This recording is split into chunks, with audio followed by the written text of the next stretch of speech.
능력이로다. 주의 보혈 능력이로다. 주의 피 믿으어 주의 보혈 그 어린 양의 매우 귀중한 피로다.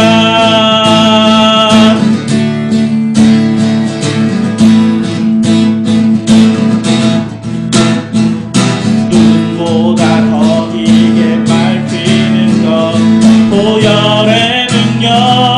주의 보혈 부정한 모든 것 밝히시니 참 놀라운 능력이로다. 구주의 복음을 전할 테고 보혈의 능력. 주의 보혈 날마다 나에게 찬송 주니 참 놀라운 능력이로다. 주의 보혈 능력이 또다.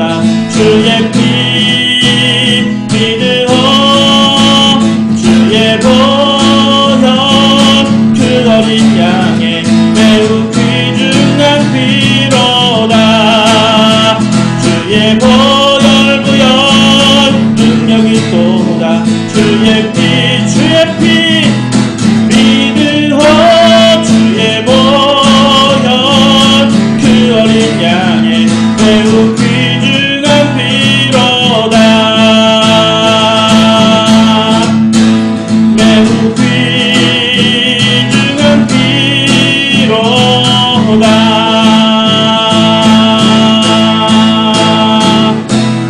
주의 보혈 능력이 또다. 주의 피 믿으어 주의 보혈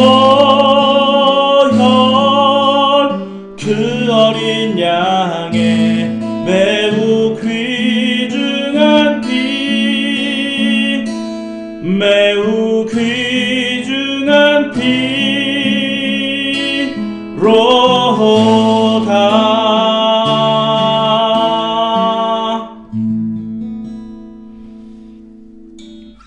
하나님 아버지, 오늘도 우리 주 예수 그리스도를 이 땅에 보내주심으로 말미암아 그분의 보혈의 피와 그 능력으로 말미암아 저희들의 모든 죄가 씻어지고 그리고 그 죄의 책임감과 그 무게를 씻어주시니 참으로 감사합니다.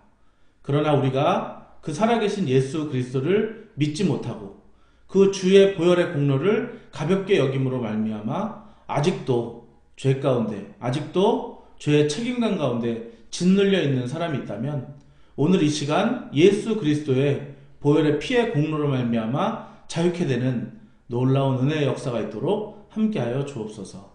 감사드리며 예수님의 이름으로 기도했습니다. 아멘.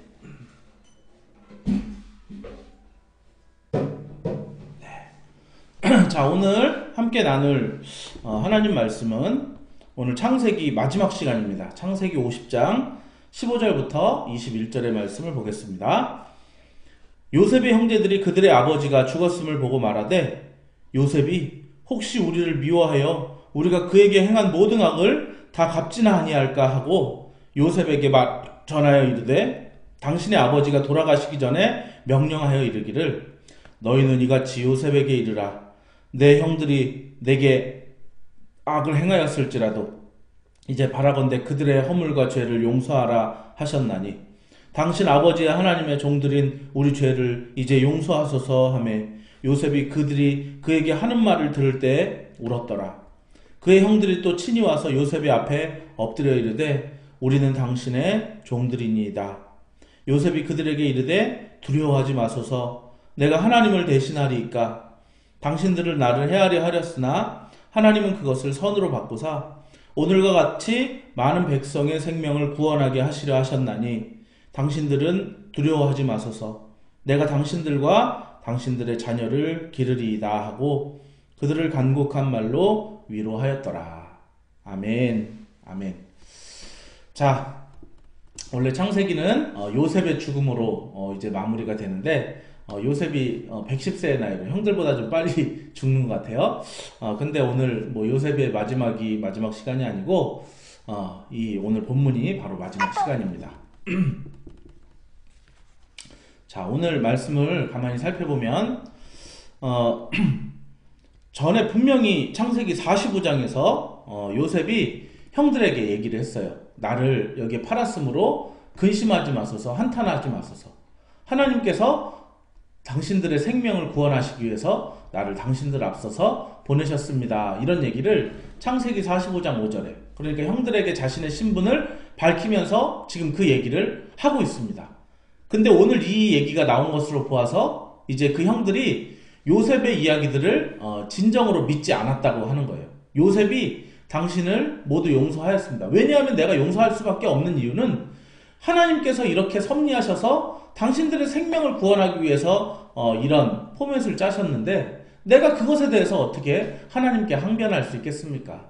그리고 뭐 결과론적이지만 당신들의 과정 가운데 이 일들이 당신들이 잘못하였긴 하였지만 결과적으로 이 일들이 생명을 구원하는 최후의 결과를 보니 이런 섭리가 하나님께서 있기에 내가 당신들에게 복수하지 않을 것입니다. 걱정하지 마십시오.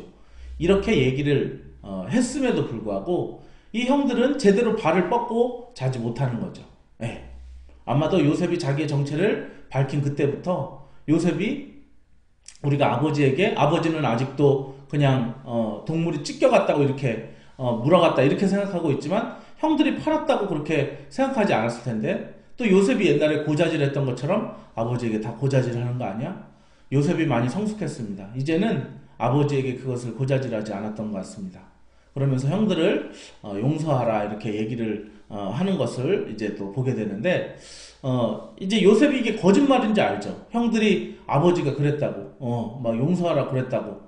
아니, 그렇게 아버지가 중요한 말이 있으면은 자기야 많은 시간을 보냈는데 그 시간에 자기에게 얘기했겠죠. 근데 자기에게 얘기하지 않았는데. 그리고 아버지는 제가 볼 때는 끝까지 모르고 있었던 것 같아요. 형들이 이 동생을 팔았던 것에 대해서. 그런데 자기들 스스로 이렇게 연극을 하니까 요셉이 얼마나 그것이 안타까웠을까요? 나는 당신들의 죄 책임감을, 죄의 무게를 모두 덜어주었다고 생각하는데 아직도 당신들은 그 죄의 짐을 지고 있군요. 그러면서 요셉이 울었더라 라고 다했는 거예요. 마치 이 모습이 예수님께서 우리들을 위해 우시는 것과 같은 것 같습니다. 내가 십자가로서 너희들의 모든 죄악들을 씻어주었는데 아직도 너는 죄의 책임감과 그 죄의 무게 가운데 눌려있구나. 그러면서 벌벌 떠는 우리들의 모습을 볼 때 나의 십자가가 너희들에게 부족하였니? 라고 그렇게 마치 요셉이 울면서 그렇게 형들을 바라보는 것 같이 예수님께서 우리들을 바라보시면서 그렇게 우시는 것 같아요. 그러면서 요셉이 하는 말이 뭐냐면은 형들 걱정하지 마십시오. 내가 전에 말씀드렸지 않습니까? 내가 하나님을 대신하시겠습니까?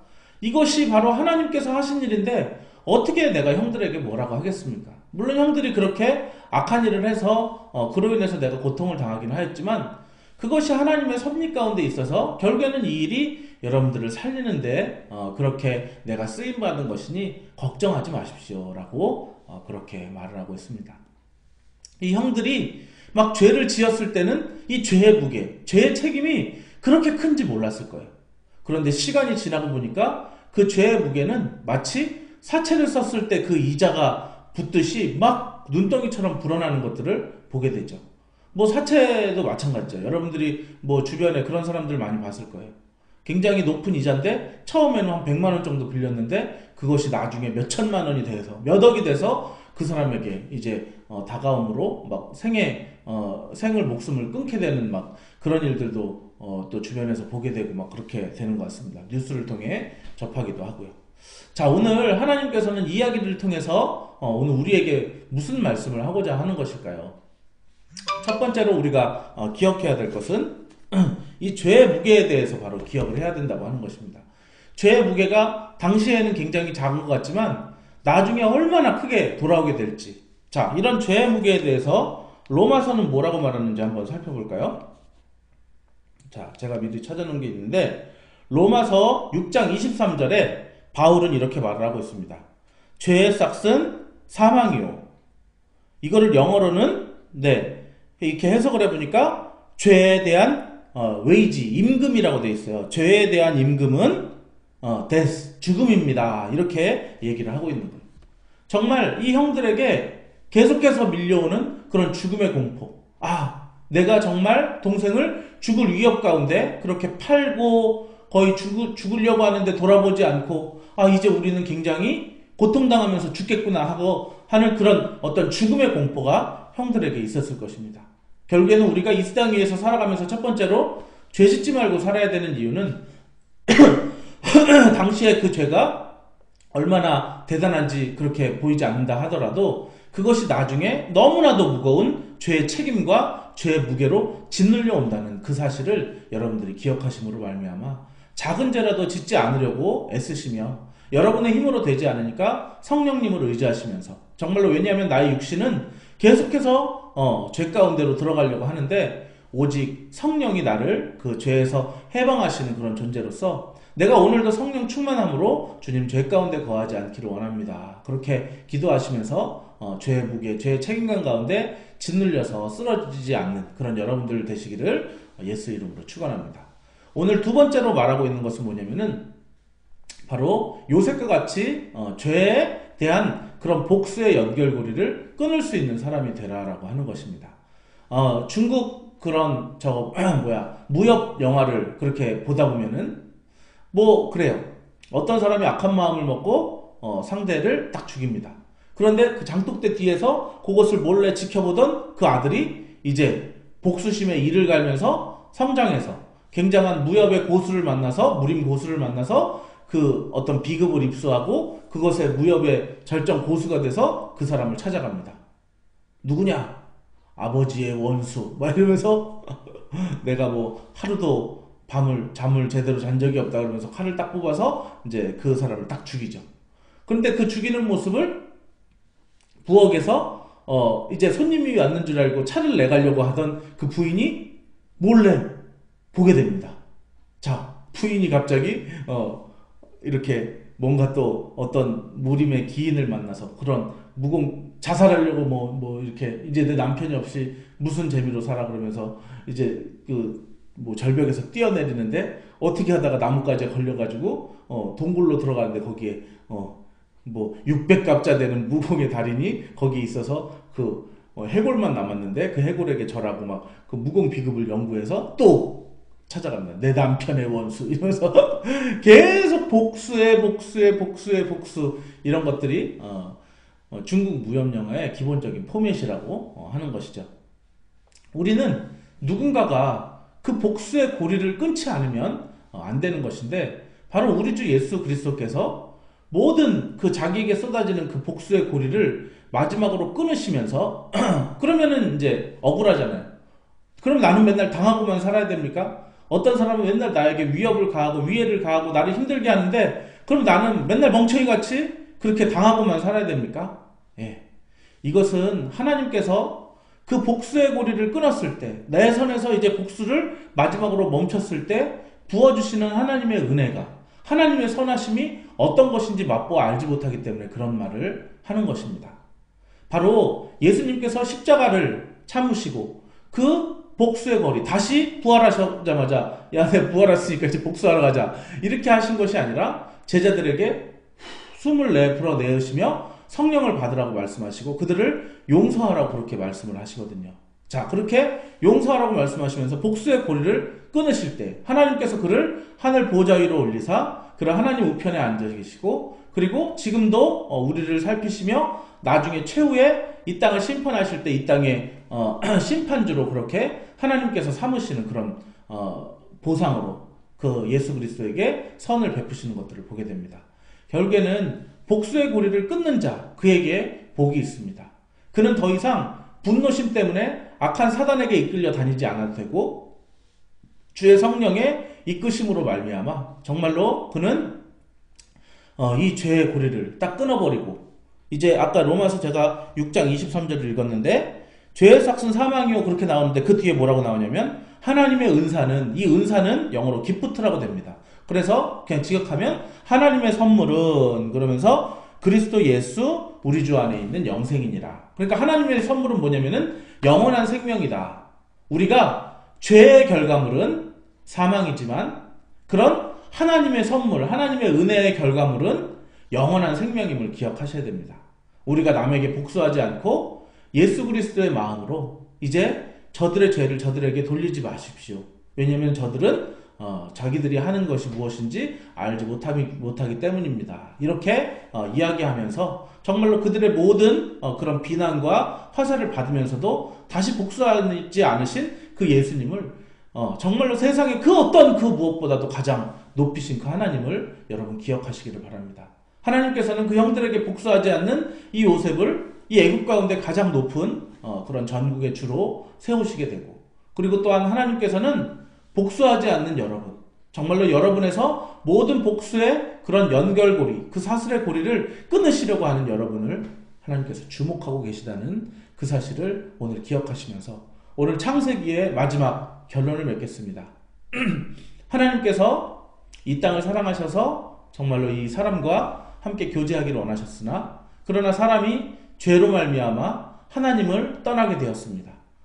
정말로 하나님을 이제 에덴 동산에서부터 떠나게 되면서 그렇게 하나님과 함께 밀접하게 관련돼서 사는 사람들에게 하나님께서 그에게 선을 베푸시고 인도하시고 그를 통하여 역사를 움직여 가시지만, 정말로 하나님이 나를 귀찮게 하고 나의 삶을 너무 간섭하는 것 같아 뿔뿔이 사는 사람들에 대해서는 오늘 성경 속에서 그의 역사를 기록하지 않고 그에 대해서 주목하지 않고 있는 것을 보게 됩니다. 오늘 말씀의 결론, 그리고 창세기의 결론을 맺도록 하겠습니다. 여러분, 하나님과 동행하며 하나님과 교제하시는 여러분이 되시기를 바랍니다. 에녹처럼 그렇게 하나님과 교제하시다가 죽음을 보지 않고 하늘로 올라가는 그런 은혜를 누리기를 바라고요. 많은 창세기에 사람의 인물들이 나오지만 오직 하나님께서는 나는 아브라함의 하나님이요, 이삭의 하나님이요, 야곱의 하나님이요, 그렇게 정말 하나님과 교제하는 그들이 죽었음에도 불구하고 그들을 하나님께서는 산자라 그렇게 말씀하시는, 주목하시는 사람으로 세워주셨고, 그리고 그 많은 가인의 후손들, 많은 이 세상의 문명들을 삐까뻔쩍하게 이루었지만 그들을 하나님께서는 기억하지 않는다는 그 사실을 여러분들이 잘 깨달으심으로 말미암아 오늘도 하나님과 멀어진 그 삶이 아니라 하나님과 온전히 가까운 그 삶으로 말미암아 오늘도 하나님을 기억하고 복수의 연결고리를 내 선에서 끊어버릴 때, 그리고 내가 죄를 짓지 않고 그렇게 사는 삶을 통해서 영원한 생명을 약속하신 그 주님과 함께 즐겁고 기쁨으로 여러분의 생의 삶을 살아가시기를 예수의 이름으로 축원합니다. 다 같이 기도하시겠습니다. 하나님 아버지, 오늘 이렇게 창세기를 또 올해 1월부터 시작해서 마치게 하심을 감사합니다. 하나님 아버지, 창세기의 말씀을 통해서 주님께서는 계속해서 우리와 함께 교제하기를 원하시고, 또한 우리의 삶에 개입하시고, 또한 그 하나님을 의지하는 자들에게 역사를 이루어 나가시고 정말로 그를 주목하신다는 사실을 여태까지 보게 하셨습니다. 그 하나님을 우리가 늘 의지하고 그 하나님께 나아가며 정말로 하나님과 사람에게 죄를 짓지 아니하고 오직 성령의 충만함으로 말미암아 하나님의 인도하심, 이끄심 속에 죄의 사슬, 죄의 연결고리를 끊어내며 정말로 하나님이 기뻐하시는 삶을 살고 하나님 아버지, 세상의 많은 사람을 품고 치유하는 저희들의 인생 되도록 역사하여 주옵소서. 이제는 우리를 구원해 주신 예수 그리스도의 놀라우신 은혜와 하나님의 크신 사랑하심과 성령님의 감화 감동하심이 오늘도 하나님과 동행함으로 말미암아 이 세상의 모든 죄악의 고리, 복수의 고리를 끊으려고 하고 정말로 하나님이 기뻐하시고 주목하시는 역사의 주인공이 되고자 소망하는 우리 성도들 머리 위에 이제로부터 영원토록 함께 있을지어다. 아멘.